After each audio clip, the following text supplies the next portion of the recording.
একজন রিক্সাওয়ালা,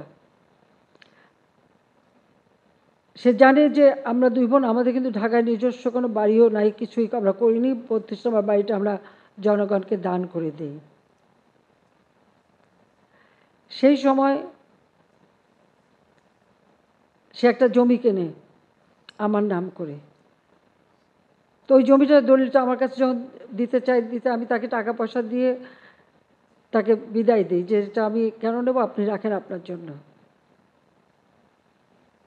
কিন্তু তার মৃত্যুর পরে তার স্ত্রী সেই দলিলটা আমার হাতে দিতে চায়, কিন্তু তার ছেলে সেটা দিতে দেবে না। এই নিয়ে মা ছেলের ঝগড়া। এক সাংবাদিক সেটা শুনে একটা পত্রিকায় লেখে, তখন আমি খবর পাই, তখন তাদেরকে ডাকি এবং সেই জায়গায় তাকে আমি একটা বাড়ি তৈরি করে দিই। আমি নিজে যেয়ে তাকে সেই বাড়িতে তুলে দিয়ে আসি, যে এই বাড়িটা আপনিই থাকবেন, এটা মনে করবেন আমারই এটা। তাকে আমি তুলে দিয়ে আসি। আমি এই কথাটা এই জন্য বললাম যে একটা অতি সাধারণ মানুষ যে রিক্সা চালিয়ে চলতো, সে আমার জন্য একটা জমি কেনে। কারণ জিয়াউর রহমান মরার পরে খালেদা জিয়ার জন্য দুইটা বাড়ি, গাড়ি, ক্যাশ টাকা অনেক কিছু অনেকে দিতে থাকি।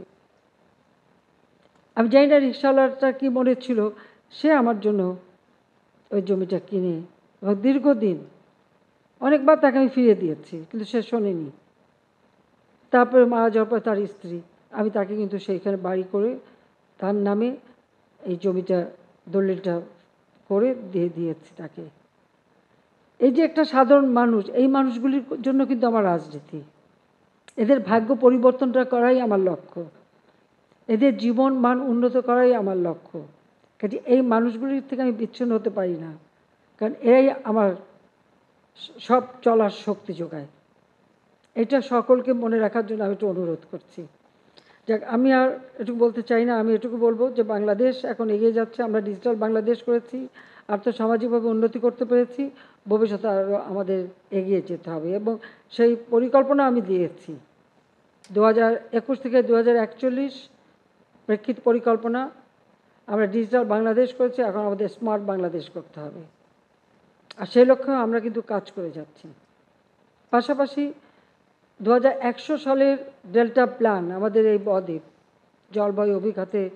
জলবায়ুর পরিবর্তনের অভিঘাতে যে কোনো সময় ক্ষতিগ্রস্ত হতে পারে, সেখান থেকে এই বদ্বীপটাকে সুরক্ষিত করে প্রজন্মের পর প্রজন্মের জন্য নতুনভাবে বাঁচতে পারি, সে ব্যবস্থাটাও, সেই পরিকল্পনাটা নিয়ে সেটাকে আমরা বাস্তবায়নের কাজও শুরু করেছি।